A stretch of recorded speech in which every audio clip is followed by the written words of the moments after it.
कि ये पुलिस कौन होती है अंदर आने वाली।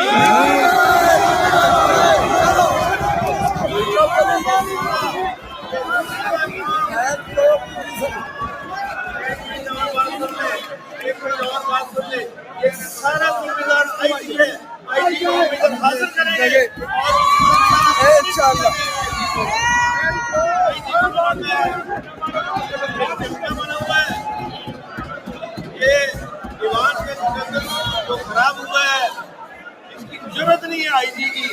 इंशाअल्लाह यही बुला के उसको 1 महीने की सजा दी जाएगी इंशाअल्लाह। To watch more videos, please subscribe to our YouTube channel and click the bell icon.